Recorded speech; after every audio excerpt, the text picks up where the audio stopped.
Hi, everyone, and welcome to the show. I'm Jack, and with me today is Elena. Hi, everyone. So, Elena, we're going to talk about emotions today Yeah. and how to kind of um, master them or at least understand them a little bit better.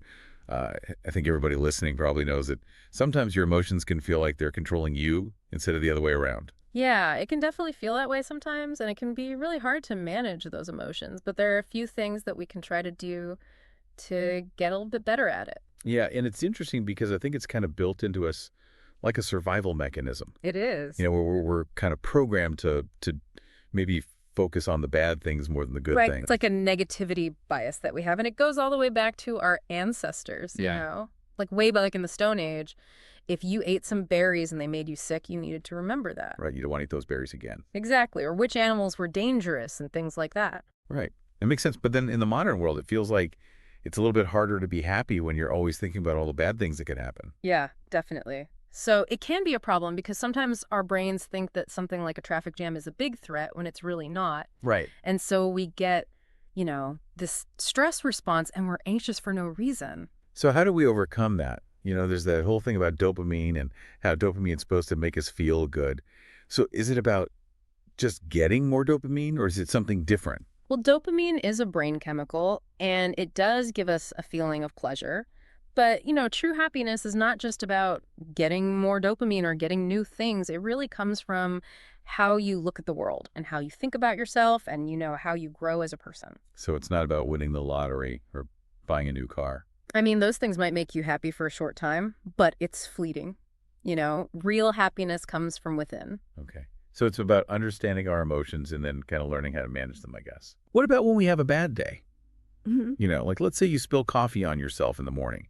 How do you kind of deal with that frustration? Yeah, we all have those moments. But instead of, fighting it or resisting it, just try to observe that frustration. Okay. Emotions are kind of like waves. They come and they go. Because let them pass through you. Right. You don't want to get too caught up in the emotion itself. And you might be surprised to know that even negative emotions can teach us something. Really? What can we learn from negative emotions? Well, think about feeling disappointed. Like maybe you didn't get the job that you really wanted. That feeling might push you to work harder or to, learn new skills Okay. so that next time you can get a better job. So it can kind of motivate you to improve. Exactly. Okay. But isn't it more natural to kind of think negative thoughts when something bad happens? It might feel more natural at the time, but it doesn't really help us. Think of it this way. Just because something feels natural doesn't mean it's good for you. Like eating too much cake might feel really good in the moment, Right. but it's not healthy for you in the long run. And it's the same with our thoughts, We have to choose to focus on the positive because that's going to give us a better outcome. So if we can choose our thoughts, what role do they actually play in, what we're feeling? Our thoughts are super powerful. They act like a filter. Okay. That changes how we see things and how we feel about them. Can you give me an example of that? Yeah. Imagine that two people both lose their jobs. One person might think, oh, this is terrible. I'm never going to find another job. They're going to feel really sad and hopeless. Right. But the other person might think, well, this is a chance for me to start something new and exciting. So they're going to feel excited and motivated. So it's the same event, but two totally different ways of looking at it. Exactly. And it's not the event itself that makes us feel a certain way. It's how we think about it. So that's where emotional intelligence comes in. Exactly. It's about understanding our emotions and controlling them. Why is it so hard for people to do that? Why do we always blame other people for how we feel? Sometimes it's because of how we were raised. Maybe our parents, always said things like, he made me angry. But it's important to remember that we always choose how we react to things. But sometimes it feels like our emotions just happen to us. Like I don't choose to feel angry or sad. It just happens. Well, it's because we get used to reacting in certain ways. It's like a habit. But the good news is we can break those bad habits and we can learn to control our reactions. So it's possible to change how we feel. Yes, it is. But it takes time and practice. And you have to really pay attention to your thoughts and how they make you feel. So being aware of our thoughts is kind of the first step. Exactly. What about when you know you're feeling angry? Like how do you make that feeling go away? Don't try to push the feeling away. Okay. That usually doesn't work. Instead, just try to observe it. Say to yourself, I'm feeling angry right now. And just notice what's happening in your body. Maybe your heart is beating faster or, But how does just noticing the feeling help? Your breathing might be shallow. Just notice those physical sensations without judgment. Okay. And when you name the feeling, it creates a little bit of distance from it, like you're watching it from the outside. Okay. And that can help you feel less overwhelmed. So it's like saying, okay, there's anger, but that's not all of me. Exactly. And then you can start to decide what you want to do with that anger. Do you need to express it in a healthy way, or do you need to just let it go? Are there any techniques that you recommend for kind of letting go of those negative emotions? Yeah, there are a lot of different techniques. One that I find really helpful is called the Sedona method, and it involves asking yourself some questions about the emotion. Okay. So first you want to focus on the emotion that you want to release, and then ask yourself, can I let this feeling go? Okay. And just notice the answer. If the answer is no, that's okay. It just means you're not ready to let it go yet. Right. So then you move on to the next question, which is, will I let this feeling go? And again, just notice the answer. And then the third question is when? And the answer to that question should always be now. Okay. So you just keep asking yourself these questions until you feel the emotions start to fade. So you're kind of making that conscious decision that, okay, I'm going to let this go. Right. You're choosing to let go of the emotion. It seems like mastering our emotions is about more than just dealing with those negative feelings. It's also about understanding how our emotions affect other people, right? Absolutely. That's where empathy comes in. It's the ability to understand and share the feelings of others. So it's like putting yourself in somebody else's shoes. Exactly. Trying to see the world from their perspective. Why is empathy so important? Well, empathy helps us build stronger relationships because it allows us to connect with people on a deeper level. When you show empathy to someone, it makes them feel heard and understood. But what if somebody's going through something that you've never experienced? How can you empathize with them? You don't have to have the same experience as someone to be empathetic. You can still listen to them and try to understand how they feel. So it's about being curious and asking questions. Yeah, and really listening to their answers. You don't have to try to give advice or try to fix their problems. Just let them know that you're there for them. Okay, so we've talked about understanding our own emotions and understanding the emotions of others.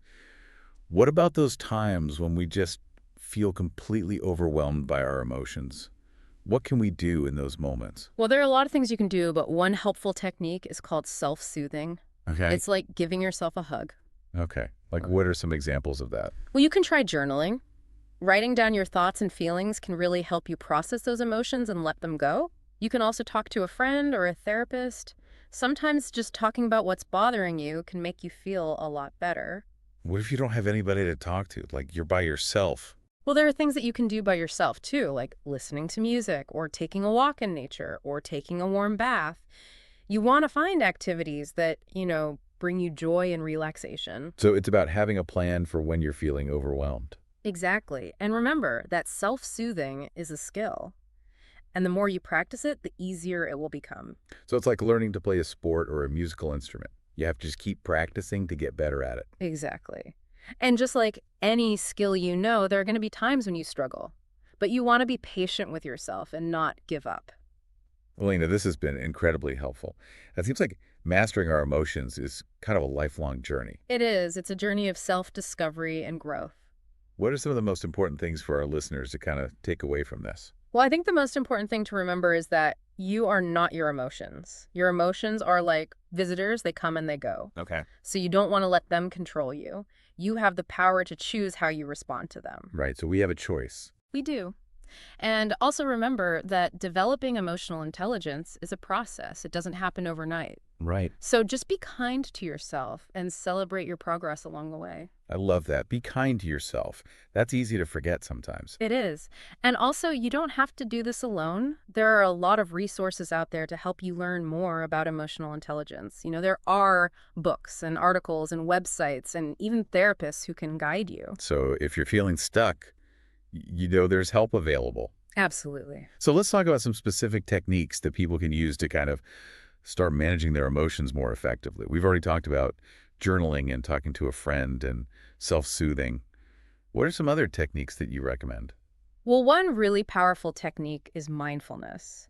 And that's the practice of paying attention to the present moment without judging your thoughts or feelings. So it's about being aware of what's happening inside you without kind of getting carried away by it. Yes. So imagine you're sitting by a river and watching the water flow by. You notice the leaves that are floating on the surface. You notice the ripples in the water, you notice the sound of the current. You're aware of all these things, but you don't jump into the river and get swept away by it. Right. That's kind of what mindfulness is like. You just observe your thoughts and feelings without getting lost in them. Okay. How do you actually practice mindfulness?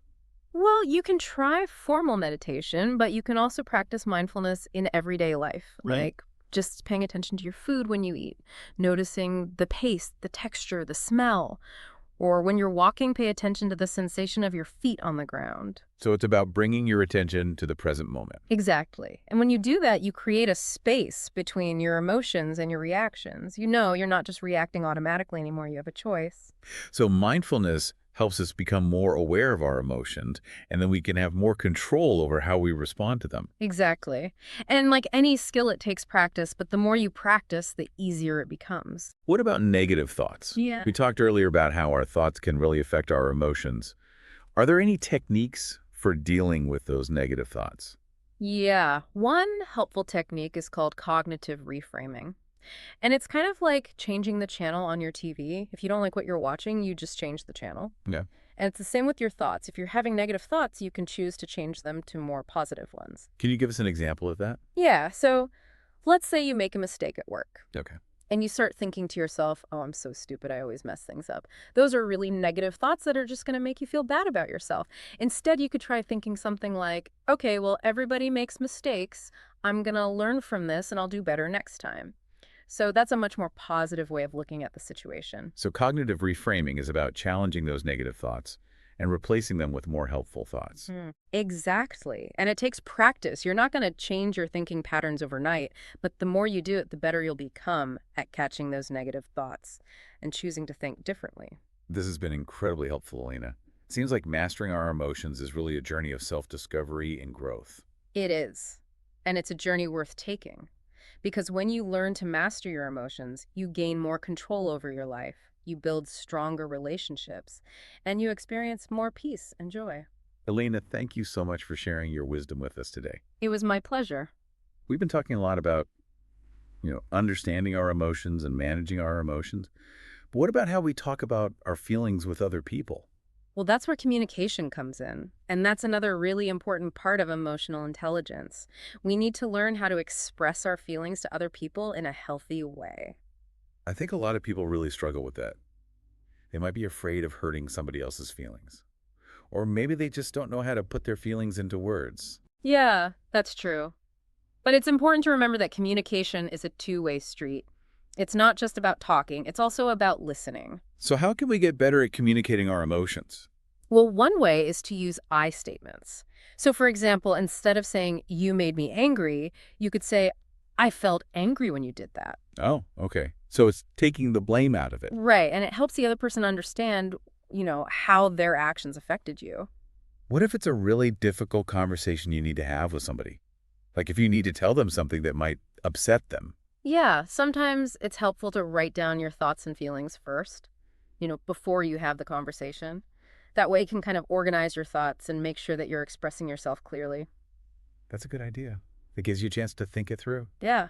And then when you're having the conversation, remember to listen to the other person's perspective, even if you don't agree with them. Right. That goes back to what we were talking about with empathy, Exactly. trying to understand how the other person feels. Right. Communication is all about connection. Okay. And connection requires empathy. So it's not just about getting your point across. It's about creating a space where both people feel heard and understood. Exactly. And like any skill, communication takes practice. So the more you practice it, the better you'll get at it. Well, this has been a really eye-opening conversation, Elena. Thank you so much for sharing your knowledge with us. You're welcome. It was a pleasure being here. And to our listeners, we hope you learned some new ways to kind of understand and manage your emotions. Remember that emotional intelligence is a journey, not a destination. That's right. Be patient with yourself and keep practicing. You got this.